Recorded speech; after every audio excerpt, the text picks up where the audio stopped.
Olá, alunos e alunas, tudo bem com vocês? Na aula de hoje, nós vamos falar sobre a surdez e a cegueira. A audição é o sentido essencial para o ser humano adquirir a fala. É por meio dela que as informações sonoras de um ambiente são recebidas, processadas e interpretadas no cérebro.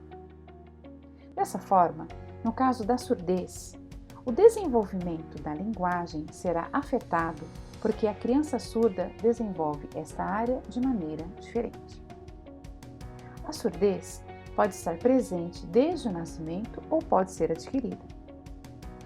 Neste slide é possível ver os graus de perda auditiva.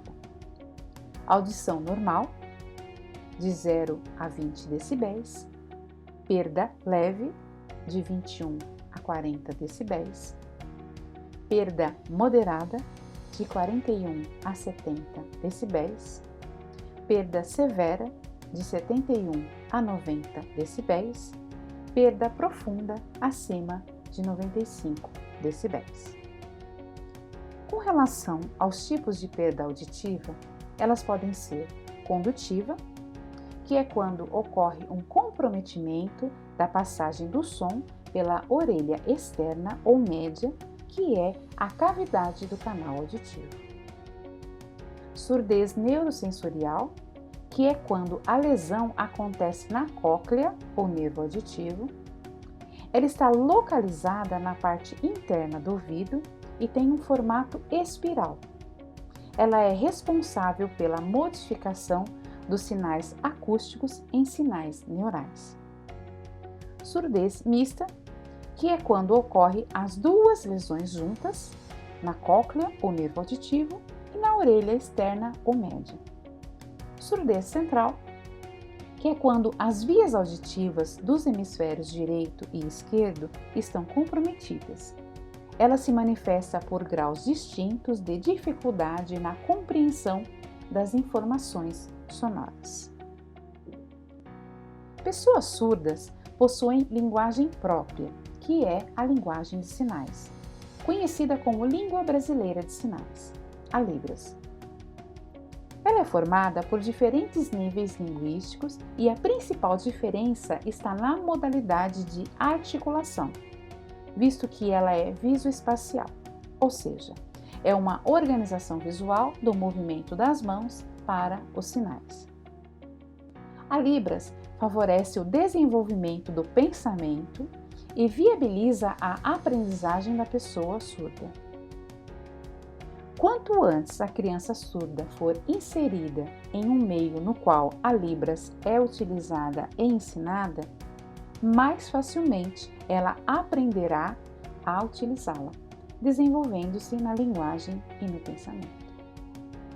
Da mesma forma que a audição, a visão é um sentido importante para o ser humano. Ela se desenvolve rapidamente no primeiro ano de vida de uma criança. Existem dois tipos de visão. A central, que é aquela onde a imagem entra no centro da retina, numa área denominada mácula. Essa visão é cheia de detalhes. E a periférica, que é uma visão lateral e possui a habilidade de detectar os elementos e movimentos que estão fora da linha direta da visão.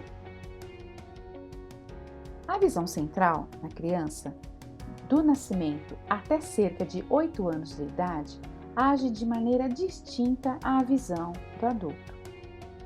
Ela pode se aprimorar ou se deteriorar de acordo com a qualidade da informação visual.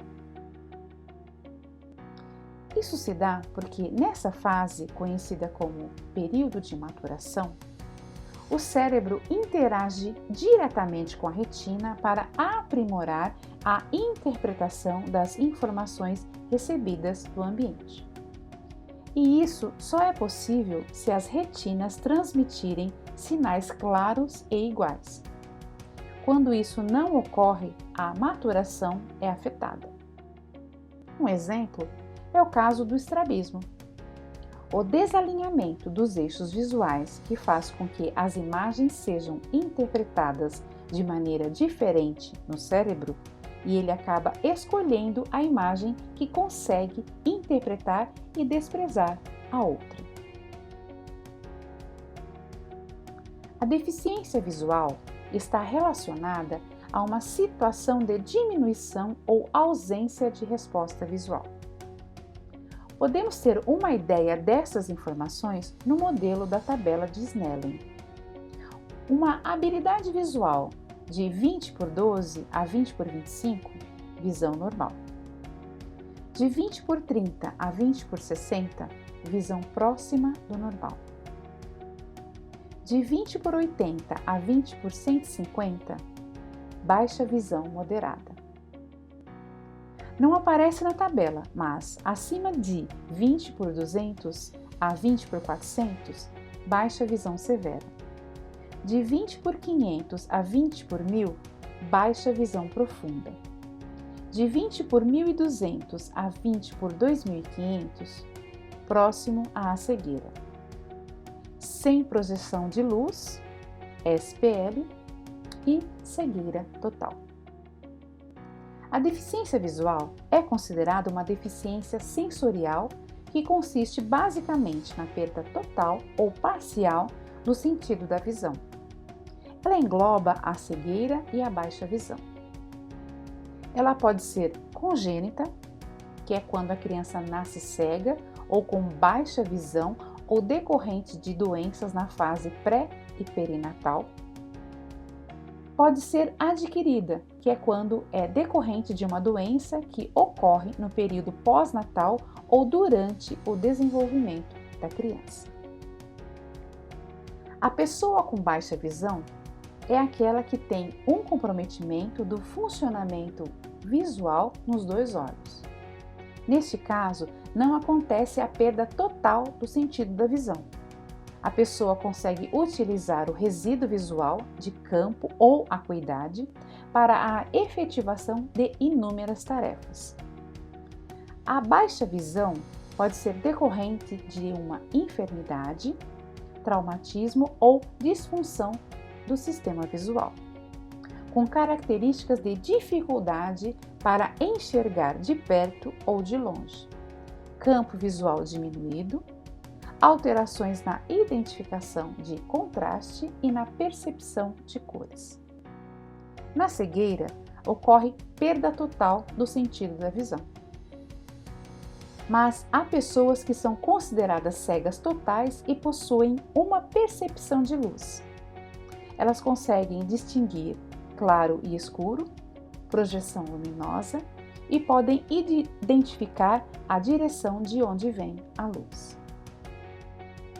Um dos meios de leitura e aprendizagem de uma pessoa cega é o sistema Braille. Podemos ver o modelo do alfabeto em Braille nesta imagem. O Braille é um processo de escrita e leitura baseado em 64 símbolos em relevo, resultantes da combinação de até 6 pontos dispostos em 2 colunas de 3 pontos cada. Com ele é possível fazer a representação tanto das letras como dos algarismos e sinais de pontuação. A leitura é realizada da esquerda para a direita, ao toque de uma ou duas mãos ao mesmo tempo. No conteúdo da aula de hoje, tivemos a oportunidade de conhecer um pouco sobre a surdez e sobre a cegueira.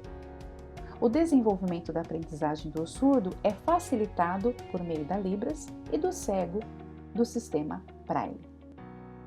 Quanto antes eles tiverem contato com esses sistemas, melhor será o seu desenvolvimento. Um abraço e até a próxima!